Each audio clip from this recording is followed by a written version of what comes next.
Kasarian.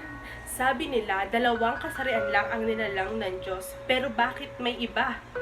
Bakit may sila? Bakit may kasariang magkasama ang dalawa?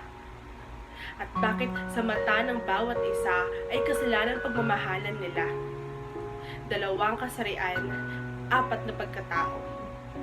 Isang maganda, isang gwapo, isang gustong maging maganda, at isang gustong maging gwapo. Dalawang pagkatao sa iisang pwesto. Ano nga ba ang kasariang meron tayo o sila? Kasariang nagpapahiwatig ng pighati at kalungkutan ng iba. Kasariang pilit na nililinaw ng nakararami, na pilit namang niyuyurakan ng nasa paligid nila. Darating pa kaya ang oras o araw na masasabi kong lahat ay malaya? Malaya sa anumang uring kasarian na ninanais ng bawat isa. Malaya sa mga matang mapanghusga at sa mga bibig na mapagsamantala. Malaya sa panahon na mababa pa ang tingin ng bawat isa sa mga taong lumilihis ang kasariang meron sila. Buhay na meron ang ikatlong kasarian.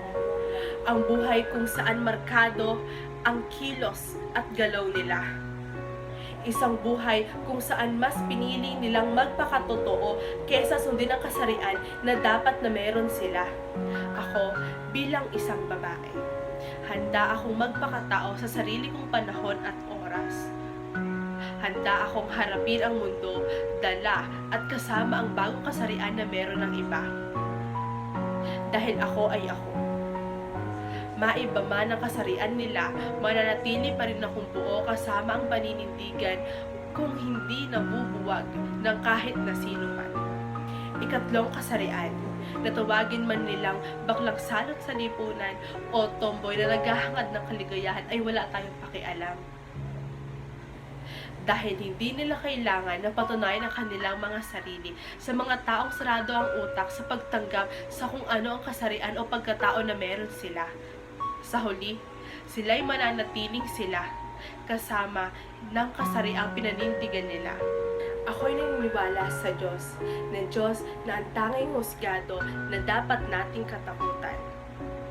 At hindi ang mga taong nasa paligid natin na siya lamang hadlang sa mga minimithi nating katahimikan.